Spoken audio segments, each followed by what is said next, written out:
देखो आपके नीट के एग्जामिनेशन में ना 7 महीने बचे रह गए हैं, लेकिन बहुत सारे बच्चे होंगे जो उन्होंने अभी तक कोई पढ़ाई अपने स्टार्ट नहीं किया होगा, या फिर किए भी होंगे तो अभी उन्हें प्रॉपर्ली समझ में नहीं आ रहा होगा कि किस तरीके से अपना सिलेबस कंप्लीट किया जाए।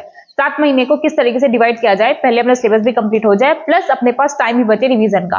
तो इस पूरे वीडियो में हम लोग अच्छे तरीके से डिस्कस करेंगे एक एक पॉइंट को, कि कैसे अपना सिलेबस कंप्लीट करना है, कैसे क्वेश्चन की प्रैक्टिस करना है, पीवाईक्यू कितने साल का इनफ होगा, और मोस्ट इंपॉर्टेंट कि टेस्ट तो देना ठीक है, हर कोई बोलता है टेस्ट दो टेस्ट दो टेस्ट दो, क्या टेस्ट देना सफिशिएंट है? और अगर नहीं तो अगर टेस्ट की एनालिसिस इतनी ही इंपॉर्टेंट है तो क्या प्रॉपर तरीका होता है टेस्ट को एनालाइज करने का? हम लोग हर चीज इस पूरे वीडियो में डिस्कस करने वाले हैं, ठीक है। और एक बात हमेशा याद रखना, टेस्ट देना जितना इंपॉर्टेंट है ना, उससे बहुत ज्यादा इंपॉर्टेंट होता है कि टेस्ट की एनालिसिस करना। जब तक कि आप टेस्ट को देने के बाद, आप टेस्ट देकर के आ गए, जब तक कि आप उसको अच्छे से एनालाइज नहीं कर रहे हो कि कौन से क्वेश्चंस आपके सही थे, कौन से क्वेश्चंस में आपको डाउट आया, हर एक चीज आपको ध्यान देनी होगी, तब जाके आपका वो चैप्टर आपके हाथ में आता है, ठीक है। बहुत बेसिक सी चीजें बिना प्रॉपर टेस्ट के एनालिसिस किए। बहुत सारे बच्चे होते हैं ना, देखो हर साल का है, बहुत सारे बच्चे होते हैं प्रॉपर पूरे साल कोचिंग ज्वाइन करेंगे, ठीक है, पूरे साल कोचिंग जाते हैं, पूरे साल कोचिंग जाते हैं, पूरे साल कोचिंग जाएंगे, सिलेबस कंप्लीट करेंगे, टेस्ट देंगे, हर चीज उनकी चलती रहती है, बट उनके नंबर्स नहीं बढ़ पाते, ठीक है। उनका नंबर 200 300 350 400 पे स्टक हो जाता है, वो नंबर इंक्रीज नहीं होता। नंबर इंक्रीज कहां से होगा भाई? अगर आप लोग टेस्ट के एनालिसिस से नहीं करोगे, अगर आप लोग अपनी गलती ही नहीं चेक करोगे कि कहां पे आप गलत जा रहे हो। क्या होता है ना कि मान लो हमारा सिलेबस कंप्लीट है, ठीक है, क्या सिर्फ क्वेश्चन कर देने से हमारा सब कुछ सही हो जाएगा? नहीं, आपको चेक करना पड़ेगा। मान लो आपने 100 क्वेश्चन किए, तो 100 क्वेश्चन से अगर आपके 50 क्वेश्चन सही हो रहे हैं, 50 क्वेश्चन गलत हो रहे हैं, तो भाई देखो तो कि 50 क्वेश्चन गलत क्यों हो रहे हैं, कितने क्वेश्चन ऐसे थे जहां पे आपके सिली मिस्टेक्स हुए। तो हर चीज हम लोग इस वीडियो में डिस्कस करेंगे। रिवीजन करना है, रिवीजन कैसे करना है, हर एक पॉइंट हम लोग इसमें देखने वाले हैं, ठीक है। सबसे पहले क्या है कि टोटल 7 मंथ्स बचे रह गए। एक बात हमेशा ध्यान रखना, पूरे वीडियो में बहुत सारा बच्चा ऐसा भी ये वीडियो देखेगा जो अभी पढ़ाई स्टार्ट नहीं किया है, अब पढ़ना स्टार्ट करेगा। बहुत सारे बच्चे लोग ऐसे होंगे जो वीडियो देखेंगे। एक बात मेरी समझना, वीडियो देखने से पहले, या फिर मेरा ही क्या, किसी भी टीचर का वीडियो देखने से पहले एक बात हमेशा ध्यान रखना, अपना माइंडसेट पहले क्लियर करो। इस पूरे वीडियो में हम आपको जो भी बात बताएंगे ना, कोई भी ऐसी बात नहीं होगी जो कि प्रैक्टिकली पॉसिबल नहीं है, सिर्फ हवाई बातें हमने की हैं, कोई भी एक भी ऐसी बात नहीं होगी। अगर हम आपसे कोई चीज कह रहे हैं, ये है, इसको करना पॉसिबल है, तो आप उस चीज को एक्सेप्ट करो कि अगर सामने वाला इंसान कह रहा है तो आपसे ज्यादा एक्सपीरियंस है उसको, तभी वो आदमी कह रहा है। अगर वो कह रहा है इस चैप्टर को इतने दिन में करना पॉसिबल है, तो उस चीज को एक्सेप्ट करो और उस हिसाब से काम करो। देखो अगर आप बिलो एवरेज भी हो तो भी चलेगा, आप एवरेज हो तो भी चलेगा, इससे नीचे क्या ही होता है। और खुद को ना बिलो एवरेज, एवरेज की कैटेगरी में रखना। पहली बात तो ये छोड़ दो कि नहीं मुझे समझ नहीं आता, वो बच्चे लोग जिनको एक बार का पढ़ाया समझ आ जाता है ना, मैं वो नहीं हूं। देखो धरती पे ना ऐसे बहुत कम लोग हैं जिनको एक बार पढ़ाने पे हर चीज समझ आ जाती है, ठीक है। अगर आप वो नहीं हो ना, तो जितने भी बच्चों का नीट में सिलेक्शन होता है उसमें से बहुत कम ऐसे बच्चे होंगे, बहुत कम, मे बी 1 और 2%, जिनको एक बार पढ़ाने पे हर चीज समझ आ जाती है। अदरवाइज उतना ही रिवीजन सबको करना पड़ता है, उतना ही पापड़ सबको बेलना पड़ता है। इस चीज को एक्सेप्ट करो, तो अपने माइंडसेट को थोड़ा सा चेंज करो, खुद के ऊपर बिलीव करो और अपनी जर्नी स्टार्ट करो। और अगर एक बार कदम आगे बढ़ा दिया तो पीछे मत हटना, ठीक है, पीछे मत हटना। चलो देखो अपने पास 7 मंथ्स बचे रह गए हैं, उसको 2 पार्ट्स में डिवाइड करो। फर्स्ट आएगा अक्टूबर नवंबर दिसंबर, जो कि इस साल में है। बाकी के जो 4 महीने बचते हैं उसको अपने दिमाग से हटा दो, भूल जाओ कि आपके एग्जाम के टाइम पे अभी 7 महीने बचे रह गए। सिर्फ ये सोचो कि इस साल में कितना टाइम है। इस साल में आपके पास 3 महीने हैं, बाकी उधर जनवरी फरवरी मार्च अप्रैल छोड़ दो, एकदम छोड़ दो। आपको उसमें क्या करना है, कैसा प्लान होगा, सिलेबस कंप्लीट हुआ होगा नहीं होगा, हर चीज छोड़ दो 2026 की। सिर्फ अपना इस साल के 3 महीने लेकर के चलो, ठीक है, अक्टूबर नवंबर एंड दिसंबर। अब हम आपको कह रहे हैं अपना बायो और केमिस्ट्री का सिलेबस कंप्लीट करो। अब कैसे करना है ये सब हम लोग इस वीडियो में डिस्कस करेंगे, तो बहुत ज्यादा ना पैनिक करने की जरूरत नहीं है कि मैम कैसे होगा, अभी तक मैंने स्टार्ट ही नहीं किया है, 3 ही महीने बचे रह गए, कैसे मैं करूंगा। मैंने क्या बोला, अपने ऊपर बिलीव करो, ठीक है, और एक मेरे ऊपर बिलीव करो। अगर हम यहाँ पे कोई चीज बता रहे हैं तो मुझे पता है कि वो हो सकता है या नहीं हो सकता, इसलिए हम बता रहे हैं, ठीक है। तो बायो और केमिस्ट्री का सिलेबस कंप्लीट करो। फिजिक्स का 60-70% होगा तो चलेगा, इतना आपका होना चाहिए। आप में से बहुत सारे बच्चे सोच रहे होंगे ना कि चलो ठीक है, अभी मैं पढ़ना स्टार्ट किया हूं, मैं अपना सिलेबस फरवरी में कंप्लीट करूंगा, जनवरी लास्ट में या फरवरी में कंप्लीट करूंगा, उसके बाद मैं रिवीजन पे जाऊंगा, उसके बाद मैं फुल सिलेबस टेस्ट दूंगा। भाई वो बच्चा लोग जो बैठा है ना, जो मई से स्टार्ट किया है, अप्रैल से स्टार्ट किया है, वो पागल नहीं है, ठीक है, वो पागल नहीं है। अगर आपको उनसे आगे जाना है ना, तो आपको थोड़ा सा स्मार्टली चलना होगा, थोड़ा सा स्मार्टली चलना होगा। ठीक है, देखो सिलेबस कंप्लीशन में ही आप स्मार्टली जा सकते हो कि उन्होंने जो सिलेबस कंप्लीट करने में, मान लो कोई चैप्टर है, उन्होंने वो चैप्टर कंप्लीट करने में 10 दिन लिया है, तो आपको वो चैप्टर कंप्लीट करने में 7 दिन लेना पड़ेगा। ये होता है स्मार्ट वे। अगर आप ये सोचोगे कि आप उधर का टाइम काट दोगे रिवीजन का, क्वेश्चन प्रैक्टिस का, तो फिर आपका सिलेक्शन नहीं होने वाला, क्योंकि वो 4 महीने कांस्टेंट है। उस 4 महीने में कोई भी टॉपर होगा ना, जो इस बार नेक्स्ट ईयर टॉपर निकलने वाला होगा, जनवरी से लेके अप्रैल तक उसका सिर्फ रिवीजन चलेगा, सिर्फ क्वेश्चन प्रैक्टिस चलेगा। आप बोलोगे कि मैम आपने यहां से भी तो 40% बचा रह गया। भैया इधर जब आपका बायोकेमिस्ट्री कंप्लीट हो जाएगा ना, तो माइंड एकदम रिलैक्स हो जाएगा। आपको सिर्फ क्वेश्चन प्रैक्टिस करना होगा और सिर्फ फिजिक्स के कुछ चैप्टर्स ही होंगे जो कि आपको करने होंगे। इतना करके तो देखो, बायोकेमिस्ट्री फिजिक्स कंप्लीट करके तो देखो, आप जिस कॉन्फिडेंस में, जो कॉन्फिडेंस आपके अंदर रहेगा ना, इतना ज्यादा कॉन्फिडेंस आपके अंदर आ जाएगा, आपको लगेगा कि हाँ ठीक है, बस पेपर दे के आना है, उसके बाद अपना तो सिलेक्शन कंफर्म है। बट प्रॉब्लम कहां पे आ जाती है कि आप लोग मेहनत ही नहीं करना चाहते हो। आपको क्या लगता है कि अरे अक्टूबर नवंबर दिसंबर में मैम कुछ भी बोल देनी है, अक्टूबर नवंबर दिसंबर में कंप्लीट नहीं होने वाला, तो हम लोग क्या करते हैं, हम लोग अपना सिलेबस जैन में खत्म करेंगे। मत ये अप्रोच करो, गलत है, गलत है। जितना सोचोगे ना, जितना खुद को समझो, देखो अपनी ना स्ट्रेंथ पहचानो। मैं ये नहीं कह रही कि आप हो तो आप आज के आज, रातों के रात तो आप मिलेनियर बन सकते हो, ठीक, ये पॉसिबल नहीं है।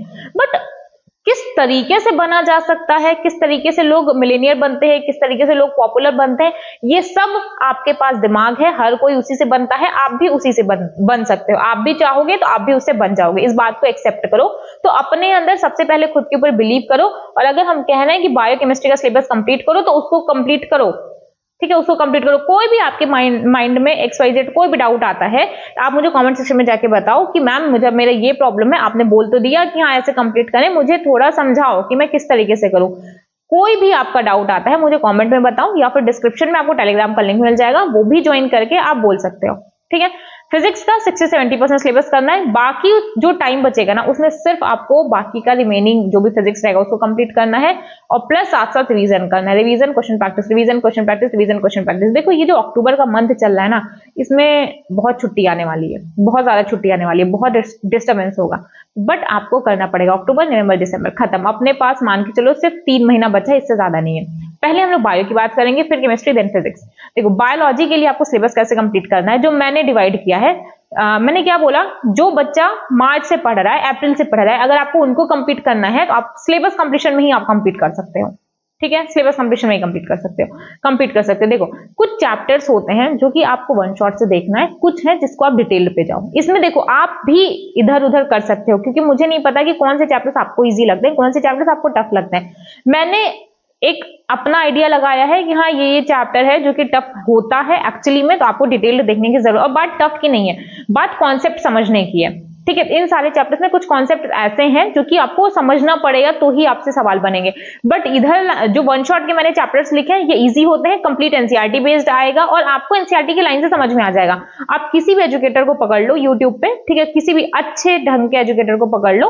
वैसे मुझे जहां तक लगता है टीचर पढ़ा रहा है तो अपना मेहनत ही कर रहा है, ठीक है। एक चैप्टर जो 4-5 घंटे में कंप्लीट किया है, वो आप उतने उनसे कर लो, वो करा देंगे आपका, ठीक है।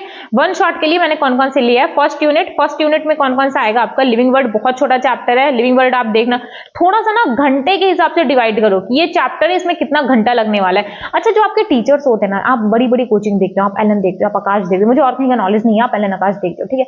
आपको क्या लगता है कि वहां पर टीचर्स, आपने सुना होगा अक्सर कि अरे एलन में अक्सर ये बात होती है, अरे इस चैप्टर में ना इतना ही लेक्चर मिला है, ठीक है, इतना ही लेक्चर उन्हें अपॉइंट किया गया। तो मतलब अगर उन्हें एक चैप्टर बायोलॉजी क्लासिफिकेशन के लिए अगर उन्हें 5 लेक्चर दिया है, तो उन्हें उस 5 लेक्चर में कंप्लीट करना होगा। 5 लेक्चर मींस 1.5 घंटे का लेक्चर होता है, उस हिसाब से आप समझ लो, ठीक है। 7-7.5 घंटे का टाइम उनको दिया जाता है। तो आप इस चीज को समझो कि आप भी घंटे के हिसाब से डिवाइड करो। जैसे लिविंग वर्ड मान लो, लिविंग वर्ड कितने घंटे में खत्म होगा, मान लो 2 घंटे में हो गया।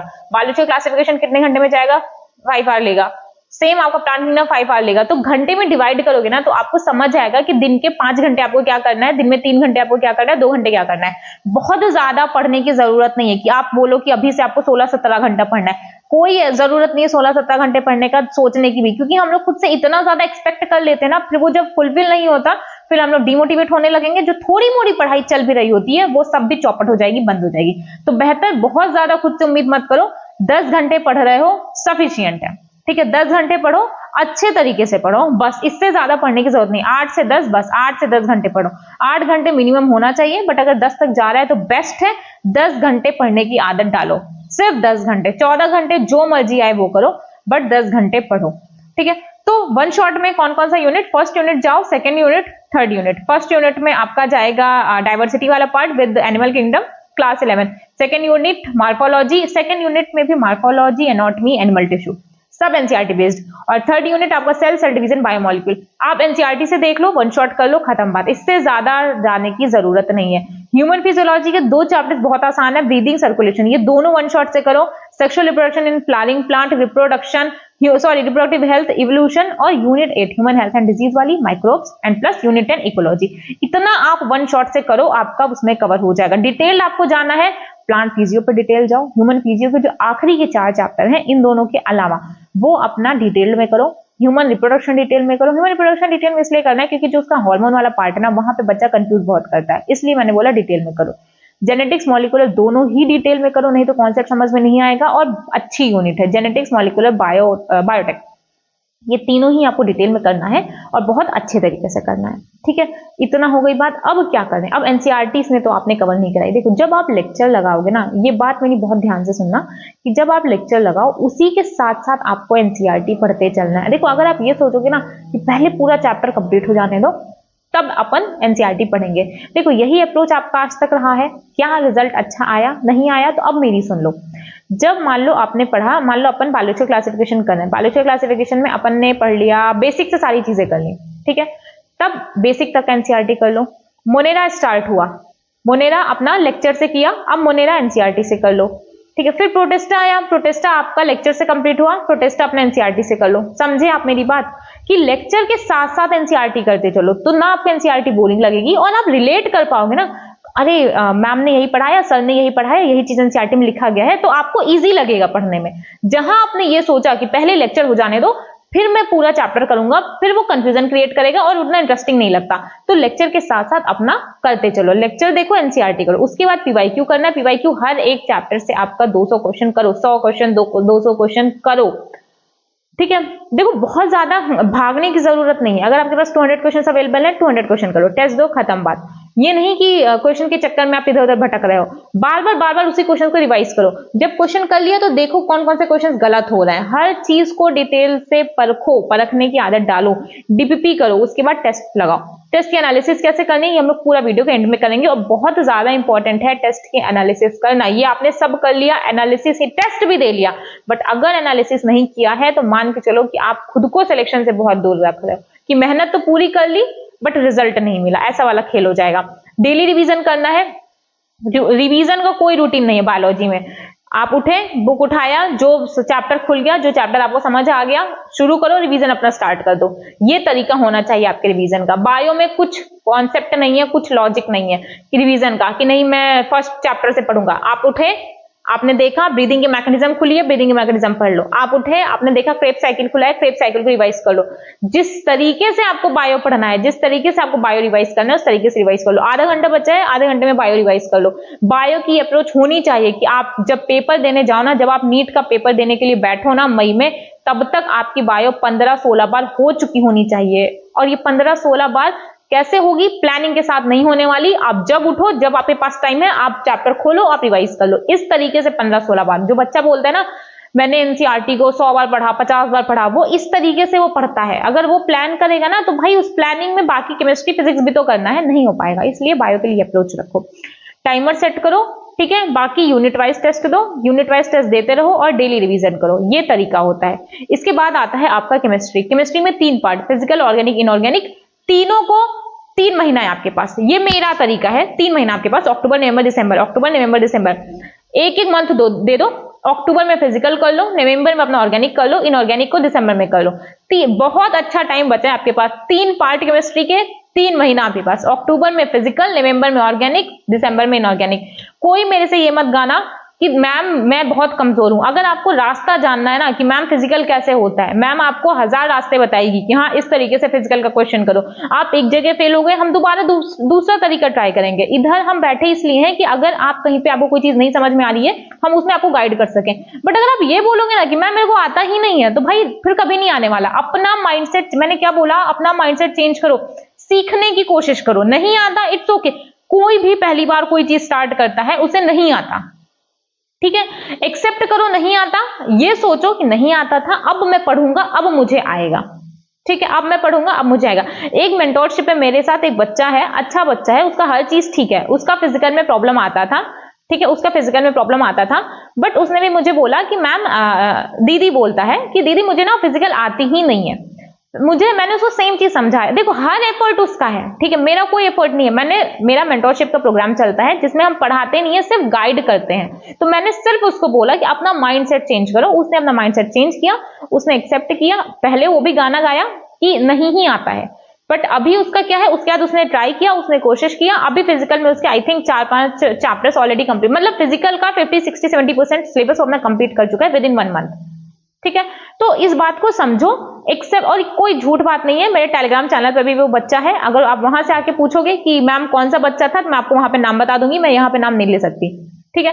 बट ये चीज रखो, ये चीज लेकर के आओ कि माइंडसेट चेंज करो। नहीं आता कोई बात नहीं, किसी को भी नहीं आता, मुझे भी नहीं आता, मैं सीखूंगा, मैं सीखूंगी, मुझे आ जाएगा, ठीक है। खुद के ऊपर भरोसा करो कि आप लाइफ में कोई भी चीज अचीव कर सकते हो अपनी मेहनत के साथ, अपनी मेहनत के साथ। तो physical 1 month, organic 1 month, inorganic 1 month, खत्म। फिजिकल में 8-9 चैप्टर है, 1 महीने में सफिशियंट है, आप कर लोगे। बायो छोड़ना नहीं है, बायो छोड़ना नहीं है, ठीक है, बायो छोड़ना नहीं है, बायो का साथ साथ लेके चलो। बायो में तो कितने चैप्टर कम हो गए, कितने ज्यादा चैप्टर हो गए, ठीक है, 30-32 चैप्टर हैं। एक महीने में अगर आप 10 चैप्टर का भी रेशियो लेके चलते हैं ना, तो भी हो जाएगा, ठीक है। बाकी इधर फिजिकल लेके चलो। फिजिकल में ज्यादा से ज्यादा क्वेश्चन की प्रैक्टिस पे ध्यान दो। फिजिकल में देखो, फिजिकल में कुछ चैप्टर्स ऐसे हैं जो कि आपको 1 शॉट से करना है, कुछ चैप्टर्स ऐसे हैं जो कि आप डिटेल पे चले जाओ। देखो अब हम आपको फिजिकल, जो बच्चे की हम बात की है ना, उसने भी 1 शॉट से किया है। आती उसको भी नहीं थी, उसको भी नहीं समझ आता था, उसके भी सवाल नहीं बनते थे, बट उसने भी 1 शॉट से किया। उसने 1 शॉट से इस तरीके से किया, हम लोग का डिस्कशन हुआ था। देखो 1 शॉट से जब आप करोगे ना, तो आप एक चीज एक्सेप्ट करो कि अगर आपको कोई चीज नहीं आ रहा है ना, मान लो 50 क्वेश्चन दिया गया है, शुरुआत के 40 आपसे नहीं बनने वाले, और यही वो जगह होती है जहां पे बच्चा आके डगमगा जाता है। उसे लगता है कि जब मैंने लेक्चर भी लगा लिया, मेरे से सवाल ही नहीं बन रहा है। भाई वो चीज जब तुमको आती ही नहीं, तो सवाल बनेगा कैसे? तो जब 50 क्वेश्चन दिया गया ना डीपीपी में, उसको ट्राई करो। 50 के 50 नहीं आता, कोई बात नहीं, 50 के 50 सवाल करो। फिर जब आप 51th क्वेश्चन पे जाओगे ना, 60th क्वेश्चन पे जाओगे ना, तब भी अगर नहीं बन रहा है तो प्रॉब्लम है, तो मुझे वापस से आके कांटेक्ट करो, ठीक है, मुझे आके मैसेज करो कि दीदी आपने ऐसा ऐसा बोला था, मेरे से अभी सवाल नहीं बन रहा है, तब हम गलत हो जाएंगे। लेकिन अगर आपको कोई चीज नहीं आती ना भैया, तो अगर आप 50 क्वेश्चन लगा रहे हो तो नहीं बनेगा, मानो ये बात। ये 50 क्वेश्चन आपको सीखने के लिए होगा। आप अप्रोच चेक करो, टीचर किस तरीके से बता रहा है, अपना थोड़ा दिमाग चलाओ कि अच्छा ये क्वेश्चन है, इसका ये लैंग्वेज दिया गया, इसमें ये वाला फॉर्मूला लगेगा, ये क्वेश्चन है, इसमें ये वाली चीज पूछी गई है। इस तरीके से अब वो जो स्टार्टिंग के 50-60 क्वेश्चन होंगे ना, वो आपका कॉन्सेप्ट बिल्ड करेंगे। इसलिए मैंने बोला कि फिजिकल में भी जो चैप्टर्स आपको आसान लगते हैं ना, सुनने में भी जो आसान लगता है, लाइक मोल कॉन्सेप्ट हो गया, रिडॉक्स हो गया, सॉल्यूशन हो गया, जो भी चैप्टर छोटे छोटे लगते हैं ना, काइनेटिक्स हो गया, क्योंकि फिजिकल में क्या ना, आपको ज्यादा से ज्यादा क्वेश्चन की प्रैक्टिस करना होगा। और अगर आप 1 शॉट किसी भी टीचर का लगाओगे ना, तो जो कॉन्सेप्चुअल चीजें हैं, थ्योरेटिकल चीजें क्वेश्चन में एग्जाम में आती है ना, वो सारा वो आपके कवर कर देंगे। तो कुछ आप 1 शॉट से लगा लो, डिटेल 1 शॉट से, बाकी कुछ चैप्टर जो कि आपको ऐसा कुछ है नहीं खास फिजिकल में कि हम आपको बोले कि इसको बहुत ज्यादा डिटेल में जाने की जरूरत है। ज्यादा से ज्यादा आपको क्वेश्चन प्रैक्टिस करने की जरूरत है, वहीं से आपका काम बन जाएगा। तो ये है फिजिकल का तरीका, ज्यादा से ज्यादा क्वेश्चन प्रैक्टिस करो। क्लासरूम के क्वेश्चन को मिस बिल्कुल भी मत करना, बिल्कुल ही मत करना। और अगर आपको फिजिकल और फिजिक्स नहीं आता, कोशिश करोगे जरूर आ जाएगा, क्योंकि बिना फिजिक्स के, बिना फिजिकल के सिलेक्शन नहीं निकलने वाला। तो जब आपको पता है कि इसके बिना सिलेक्शन नहीं होने वाला है, वो चीज करनी पड़ेगी, तो फिर देर मत करो, स्टार्ट करो, ठीक है। ऑर्गेनिक तो क्या मैंने बोला, ऑर्गेनिक अपना नवंबर में कंप्लीट करो। जब ऑर्गेनिक मास्टर कराता है ना क्लास में, बहुत सारे क्वेश्चंस कराए जाते हैं, बहुत सारे टीचर्स क्वेश्चन कराते हैं, एक्सेप्शंस कराते हैं। क्यों करा रहे हैं? पागल है वो? नहीं, पागल नहीं है, क्योंकि ऑर्गेनिक के जो क्वेश्चन की लैंग्वेज आती है ना, वो हमें समझ नहीं आती। बहुत सारे बच्चे ऐसे होते हैं जो कि ऑर्गेनिक पढ़ लेते हैं, उनका ऑर्गेनिक तैयार भी हो जाता है, बट प्रॉब्लम कहाँ पे आ जाती है, उन्हें क्वेश्चन की लैंग्वेज ही नहीं समझ में आती कि क्वेश्चन का लैंग्वेज क्या है। उन्होंने यहाँ पे कुछ दे दिया, यहाँ पे कुछ रेडियन दे दिया, कुछ प्रोडक्ट दे दिया, बताए यहाँ पे क्या था, ठीक है, कौन से रिएजेंट की प्रेजेंस में ऐसा हुआ है, ठीक है, टेम्परेचर कितना था, सारी ऐसी चीजें दे देंगी। तो आपको पता होना चाहिए कि किस तरीके से क्वेश्चन पूछा जाता है। एक्स वाई जेड फलाना ढमकाना, भाई उसमें बहुत कुछ चलता रहता है ऑर्गेनिक में। तो ज्यादा से ज्यादा पीवाईक्यू करो आप, डीपीपी मत करो, पहले पीवाईक्यू करो। पीवाईक्यू जब आप क्लासरूम कर लिया, क्लासरूम अच्छे से कर लिया, उसके बाद पीवाईक्यू करो। पीवाईक्यू जब आप करोगे ना, तो आपको क्वेश्चन की लैंग्वेज समझ में आएगी कि क्या थी क्वेश्चन की लैंग्वेज, और क्वेश्चन की लैंग्वेज समझना बहुत ज्यादा इंपॉर्टेंट होती है। तो जब आप पीवाईक्यू करोगे तो आपको आइडिया लगेगा कि क्वेश्चन की लैंग्वेज होती क्या है, किस तरीके से क्वेश्चन पूछा जाता है। उसके बाद आपको शिफ्ट होगा, उसके बाद रिविजन करो, उसके बाद जाकर क्वेश्चन की प्रैक्टिस करो धड़ाधड़, जितना भी आपका मन करे उतने क्वेश्चन की प्रैक्टिस करो। बट बिना पीवाईक्यू की आपको समझ में नहीं आएगा कि क्वेश्चन की लैंग्वेज आती क्या है, ठीक है। इनऑर्गेनिक अपने बायोलॉजी की तरह करो, एनसीईआरटी और नोटबुक को मल्टीपल टाइम आपको पढ़ना पड़ेगा। अच्छा, एनसीईआरटी पढ़ लो या नोटबुक पढ़ लो, बट बहुत बार आपको पढ़ना पड़ेगा। जैसे बायो मैंने बोला, वैसे इनऑर्गेनिक का बहुत सारा पोर्शन हटा दिया है। तो दिसंबर 1 महीना मैंने आपको बहुत ज्यादा दे दिया है। खुद को ना एक लिमिटेड बाउंड्री में सेट करने का ट्राई करो। सेट करो कि इनऑर्गेनिक है, मुझे 15 दिन में खत्म करनी है, तब जाके वो आपकी 20-22 दिन में खत्म होगी। ये जो 1 महीना है ना, इसको सेट करना है कि इनऑर्गेनिक में मुझे पूरा दिसंबर नहीं देना है, मुझे 15 दिन के अंदर इनऑर्गेनिक खत्म करके देना है, खत्म बात, ठीक है। तब जाके आपका इनऑर्गेनिक खत्म होगा। अगर दिसंबर लिख दिया तो फिर चलेगा जनवरी भर वो। तो थोड़ा सा ना टाइम की बाउंड्री सेट करो, ये करना स्टार्ट करो। देखो, ये जो एज है होती है ना 20 to 30 के बीच में, 20 से 30 साल की जो एज होती है ना, ये एज आपकी बहुत ज्यादा इंपॉर्टेंट होती है। इस एज में आप घूमोगे, टहलोगे, ऐश करोगे, पढ़ोगे, लिखोगे, बनोगे, गिरोगे, बर्बाद होगे। यही देखो, मैं वो इंसान नहीं हूं जो ये बोलूं कि 30 साल के बाद आप जिंदगी में कुछ कर नहीं सकते, ठीक है, हम वो नहीं है। लेकिन बेटा, वो जो रिग्रेट रह जाता है ना लाइफ में, देखो अगर आप उस टाइप के इंसान हो, आपको रिग्रेट ही नहीं होने वाला, देन जो आपका मन करे वो करो अपनी जिंदगी में, ठीक है। बट बहुत कम लोग ऐसे हैं अर्थ पे जो आफ्टर 30 भी कुछ स्टार्ट कर सकते हैं। बहुत लोग करते हैं, नो डाउट, बट आप लोग जो हो ना, आप लोग प्रेशर हैंडल ही नहीं कर पाते। तो ये चीज तो छोड़ दो कि आप 30 के बाद कुछ जीरो से स्टार्ट कर पाओगे। तो इस चीज को एक्सेप्ट करो कि जो 20 to 30 के बीच का एज ग्रुप है, अगर आप इसमें लाई कर रहे हो, बहुत इंपॉर्टेंट है। इसमें हम ये नहीं कह रहे कि आप सिर्फ पढ़ो, आप घूमो, टहलो, दोस्त बनाओ, एक्सप्लोर करो, हर चीज करो अपनी लाइफ में। लेकिन यही वो टाइम होता है जब आपको अपना करियर भी बनाना होगा, ठीक है। नहीं तो हम लोग इंस्टा की जो रील्स देखते रहते हैं ना, अलग अलग जगह देखते रहते हैं, अलग अलग लाइफ देखते रहते हैं, अलग अलग कार्स देखते रहते हैं, वो सिर्फ एक देखना ही बन के रह जाएगा, ठीक है। देखो तभी तो अचीव करोगे, बट देख के देखते ही मत रहो, उसको बंद करो, और जो अचीव उसको पाने के लिए जो चीज करनी पड़ेगी वो काम करो, ठीक है। 20-30 का एज ग्रुप मैंने बहुत सोच समझ के बोला है, ये बहुत इंपॉर्टेंट होता है, इसी में आपको सब कुछ करना है, ठीक है। अगर आप इसमें घूमोगे नहीं, टहलोगे नहीं, मजे नहीं करोगे, तो बाद में बहुत रिग्रेट रह जाता है कि टाइम था, कर लिया होता। लेकिन साथ साथ आपको पढ़ाई पर भी ध्यान देना पड़ेगा। पढ़ाई आप इग्नोर नहीं कर सकते, ठीक है, पढ़ाई पर भी ध्यान देना पड़ेगा। देखो, मैंने मेरा भी पार्ट रख दिया कि पढ़ो, मैंने आपका भी पार्ट रख दिया कि ठीक है, मस्ती भी करते चलो। दोनों चीजों को इक्वल वैल्यू है आपकी लाइफ में, दोनों चीजें करके चलो। पैसा कमा के क्या करोगे जब हंसे ही नहीं रहोगे जिंदगी में? तो दोनों चीजों की वैल्यू है, दोनों चीजें साथ लेकर के चलो, ठीक है। मैनेजमेंट अपना तगड़ा रखो, क्योंकि जो आदमी टाइम मैनेज कर ले गया ना, वो असली खिलाड़ी है, और वो कहीं पे भी कुछ भी कर सकता है लाइफ में। कोई ब्रिलियंट कुछ नहीं कर सकता। जिसको टाइम मैनेज करना आ गया, जिसको अपने दिमाग से खेलना आ गया, वो हर चीज कर लेगा लाइफ में, ठीक है। ये थी बकवास, बहुत इंपॉर्टेंट बकवास थी, बट ध्यान दीजिएगा। डेली क्वेश्चन की प्रैक्टिस करो, टाइमर सेट करो, जो कि मैंने आपको बता दिया है। रिवीजन आपको वीकली करना है, ठीक है। इनऑर्गेनिक की बात मैंने नहीं की है, फिजिकल का रिवीजन अगर आप वीकली करोगे तो भी चलेगा। अब बात आएगी फिजिक्स की। फिजिक्स का देखो मैंने कितना लिमिटेड लिखा है। फिजिक्स में आपको डिटेल लेक्चर लगाना है। एक स्टार्ट करो, या तो क्लास 11 स्टार्ट करो या तो क्लास 12 स्टार्ट करो। अगर आप मेरे से पर्सनली पूछते, जब हम पढ़ा करते थे, तो मुझे पर्सनली क्लास 11 पसंद नहीं थी, मुझे क्लास 12 बहुत पसंद थी। देखो, मुझे जितना क्लास 11 ना पसंद थी, ठीक है, उतना ही मुझे क्लास 12 पसंद थी। क्लास 12 मुझे पता नहीं क्यों बहुत, क्लास 12 की फिजिक्स मुझे बहुत ज्यादा अच्छी लगती थी। इलेक्ट्रोस्टैट वाला पार्ट आ गया, मैग्नेट वाला पार्ट आ गया, मॉडर्न आ गया, ये सब मुझे बहुत पसंद था। बट क्लास 11 का हीट वीट था, ये भी मुझे अच्छा लगता था। तो जहां पे भी आपको समझ है, अगर आपको इजी पे जाना है ना, तो क्लास 12 बहुत इजी है। क्लास 12 बहुत इजी है। अगर आप मेरे से पूछोगे तो क्लास 12 बहुत ज्यादा आसान है, आप क्लास 12 से स्टार्ट कर सकते हो, ठीक है। कंप्लीट सिलेबस पे ध्यान दो। ये मत सोचो कि मैं ना ऐसा करूंगा 50-60 सिलेबस कंप्लीट कर लूंगा, उतने में तो मेरा सिलेक्शन हो जाएगा। भाई अगर उस 50-60% सिलेबस से आपका सवाल नहीं बने तो क्या करोगे? तो अपना 100% टाइम, अब 100% सिलेबस तैयार करो। अभी टाइम है आपके पास, ऐसा नहीं है कि टाइम चला गया आपके पास। आपके पास टोटल 7 मंथ्स है, 3 मंथ्स का टाइम आपको दिया जा रहा है। 3 मंथ्स में आपको 60-70% सिलेबस कंप्लीट करना है। बाकी जो आपका जनवरी से चलेगा रिवीजन के साथ, बाकी जो सिलेबस बचेगा उधर कर लेना। इधर अपना बेस बनाओ फिजिक्स का, बेस बनाओ अपना फिजिक्स का। मंथली टारगेट सेट करना है कि एक मंथ है, एक मंथ में अपन को क्या क्या करना है। आप एक मंथ में अपन को इलेक्ट्रोस्टैटिक वाली पूरी यूनिट कंप्लीट करनी है, मैग्नेट वाली पूरी यूनिट कंप्लीट करनी है। इस तरीके से अपना टारगेट सेट करो कि एक मंथ में क्या करना है। ये दोनों आपका एक मंथ में कंप्लीट हो जाएगा। ये भी नहीं करना चाहते, एक मंथ में अपन को मॉडर्न करना है, एक मंथ में इलेक्ट्रो वाली पूरी यूनिट करनी है, ये कर लो। ये भी नहीं करना है तो एक मंथ में अपन को ऑप्टिक्स करना है, ऑप्टिक्स ही तो होता है ना, और एक वेव करना है और हीट करना है, ये भी कर सकते हो। तो ये सब आपको प्लान करना पड़ेगा। आपको हेल्प चाहिए तो आप मेरे से बोल सकते हो, बट ये सब आपको प्लान करना होगा कि मुझे नहीं पता ना आपको कौन सी चीज आपकी स्ट्रांग है, क्योंकि हर बच्चा अलग अलग है। ठीक है, फिजिक्स का डेली 3 घंटे सेट करो कि डेली फिजिक्स के 3 घंटे अपन को फिजिक्स पढ़ना है। रोना है, गाना है, कुछ भी करना है, फिजिक्स 3 घंटे पढ़ना है। क्वेश्चंस बहुत ज्यादा इंपॉर्टेंट है, क्वेश्चन स्किप मत करना। अब बात आएगी टेस्ट का एनालिसिस किस तरीके से करना है। तो देखो आप जब भी पेपर देने जाओ, ठीक है, आप पेपर देने गए, चले गए, ठीक है, एक क्वेश्चन आया, एक क्वेश्चन के 4 ऑप्शंस, ठीक है। मान लो ये क्वेश्चन आप डाउट में था, तो हम लोग 3 टाइप के क्वेश्चंस देखते हैं एग्जाम में।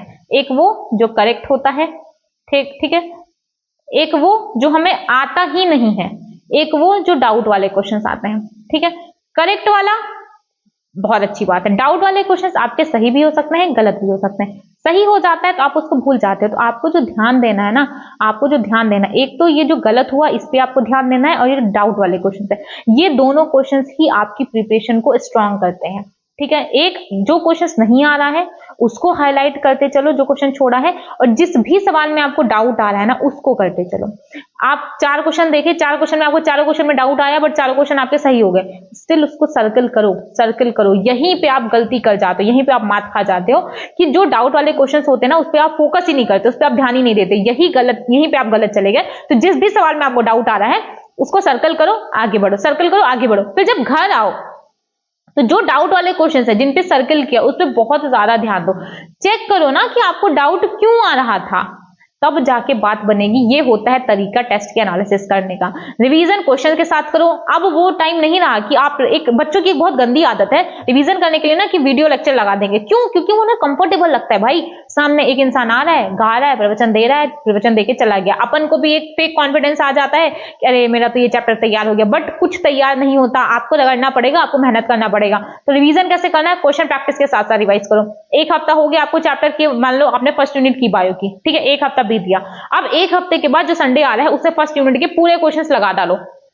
ये होता है, आपको पता होना जब आप पेपर देने जाओगे ना, जब आप पेपर देने जाओगे नीट का, हर दिन आप हर चैप्टर नहीं कर सकते। तो आपके दिमाग में एक हफ्ते पहले पढ़ी हुई चीज होनी चाहिए, ठीक है। ये नहीं कि कल पढ़ा जाके नीट का पेपर दे दिया। भाई कल आप पूरा सिलेबस कैसे पढ़ लोगे? 5-10% ही पढ़ पाओगे ना। तो एक हफ्ते पहले आपने क्या पढ़ा, कितना आपके ब्रेन में रह रहा है, ये सब भी आपको टेस्ट करना पड़ेगा, ठीक है। एटलीस्ट ट्राई करो 3 घंटे तक अपना फोकस बनाने की, क्योंकि आपका पेपर 3 घंटे होगा। ये प्रैक्टिस तुरंत नहीं आती, 1 महीने में नहीं आती, बहुत मेहनत लगती है करने में। और कंसिस्टेंट रहो, ठीक है। ये नहीं कि आज से पढ़ना स्टार्ट कर दिया, अब ठीक है देख लेंगे। डेली पढ़ो, डेली मेहनत करो, ठीक है। मैंने क्या बोला कि जो आपका एज ग्रुप चल रहा है, फिर से 5-6 बार मैंने बोल दिया होगा, ये मेरा पर्सनल एक्सपीरियंस है, इसलिए मैं आपको बता रहे हैं। ये जो एज ग्रुप है ना 20 to 30 के बीच का, ठीक है, इसमें ऐसा हम नहीं कहेंगे कि आप बस पढ़िए, और हम ऐसा भी नहीं कहेंगे कि आप बस घूमिए। हर चीज करिए अपनी जिंदगी में, हर चीज करिए, ठीक है। क्योंकि जो बच्चा सिर्फ पढ़ता है ना वही डिप्रेस होता है। आप देखते हो आपके आसपास कितनी सारी चीजें आपको सुनने को मिलती हैं कि इस बच्चे ने ये कर लिया, ये कर लिया, ये कर लिया। कभी भी ना लाइफ में कोई गलत स्टेप मत लीजिए, ठीक है ना। लोग बोलते हैं कि हाँ वो परेशान था, परेशान थी, ठीक है ना। डिस्कस करो, डिस्कस करो। लाइफ में दोस्त होते किस लिए हैं, किस लिए दोस्त होते हैं? तो मेरा सिंपल से कहना ये है, हंसो, खुश रहो, हर चीज करो। जिंदगी कल भी होगी, हम ये नहीं कहेंगे कि जिंदगी कल नहीं होगी, लाइफ कल भी होगी। अपने फ्रेंड्स के साथ डिस्कस करो, कोई प्रॉब्लम आ रही है, कोई नहीं मिल रहा धरती पे, तो आप मेरे से आगे डिस्कस कर लो, ठीक है। अभी हम फ्री हैं, हम ये नहीं कहेंगे। देखो आज के 1-2 साल के बाद हर किसी की जिंदगी बदल जाएगी, तो हो सकता है हम भी ना फ्री ना रहे, लेकिन जब तक कि आपके पास हम कह रहे हैं कि आप मेरे से आगे डिस्कस कर सकते हो, तो आप डिस्कस कर सकते हो, ठीक है। बाकी हर चीज करो अपनी जिंदगी में, पढ़ाई करते रहो। पढ़ाई है जो अगर आप आज यहाँ पे हो, ठीक है, फर्स्ट से आपको अर्श पे जो लेके जाएगा वो पढ़ाई लेकर के जाने वाली है। जो मिडिल क्लास फैमिली होती है ना, इसको जो चेंज होता है, ये मिडिल क्लास फैमिली की जो सिचुएशन चेंज होती है वो सिर्फ पढ़ाई की बदौलत चेंज हो सकती है। क्योंकि अपन के पास बिजनेस करने के पैसे हैं नहीं कि कोई बहुत बड़ा सा बिजनेस अंपायर खड़ा करके रख दे, ठीक है, और फैमिली वाले थोड़ा अलाउ भी नहीं करते, उनकी इज्जत भी बात बात पे जाने लगती है। सिर्फ पढ़ाई ही एक ऐसी चीज है, और अगर आपको बिजनेस करना भी है ना तो पहले पढ़ लिख के प्रूफ करो। हर बात में ना माँ बाप के खिलाफ नहीं खड़े हो जाया करते, उनकी भी सिचुएशन समझो, पढ़ो लिखो, उनको साबित करो कि आप जो भी डिसीजन लोगे अपने लाइफ में वो करेक्ट लोगे, ठीक है। वो इतने एक्सपीरियंस है, वो 20-22 साल के बच्चे के ऊपर भरोसा कैसे करें। आपको नहीं पढ़ना, आपको जिंदगी में कुछ और करना है, तो खुद को साबित करो, उनकी नजर में ना सही अपनी नजर में साबित करो, पढ़ाई करो, पढ़ते रहो। बाकी कोई भी आपका डाउट आता है तो कमेंट सेक्शन में जाके मेरे सामने आप गा सकते हो कि मैम मेरा ये वाला डाउट है, मुझे नहीं समझ में आया है, ठीक है। चलो ओके, अच्छे तरीके से पढ़ते रहो। कोई भी चीज है ना समझ में आए मुझे बता दो। 7 महीना बचा हुआ है, बहुत होता है एग्जाम क्रैक करने के लिए। फिर 6 महीना आएगा, 6 महीने की भी मैं स्ट्रैटेजी बनाएंगे, 5 महीने की बनाएंगे, 4 महीने की बनाएंगे, 3 महीने की। बट क्यों उस ट्रैप में आपको फंसना है? वो प्लान उन बच्चों के लिए होता है कि यार बच्चा डिमोटिवेट ना हो जाए, ठीक है, डिमोटिवेट ना हो जाए। जहां से देखो, एक एजुकेटर अगर है उसका प्लान यही रहता है कि किसी भी तरीके से, मेरा पर्सनल यही रहता है कि किसी भी तरीके से कि सामने वाले बच्चे का मोरल नहीं डाउन होना चाहिए। अगर उसके पास 1 महीना भी बचा है ना, 1 महीने में देखो, मैंने कभी वीडियो नहीं बनाया कि 1 महीने में आप जाके सेलेक्ट हो सकते हो, कभी मैंने ऐसा नहीं बनाया। बट अगर 1 महीने में अगर आप बायो के चैप्टर्स कर सकते हो, बायो के 10-15 चैप्टर कर सकते हो, तो वो हम बोलेंगे। अगर उससे किसी को मोटिवेशन मिल रहा है तो बहुत अच्छी बात है। लेकिन आपके पास 7 महीना बचा है, 7 महीने में आप सेलेक्ट होके कॉलेज जा सकते हो, इसलिए हम आपको बोल रहे हैं कि 7 महीना बचा है, पढ़ो, ठीक है। चलो ओके।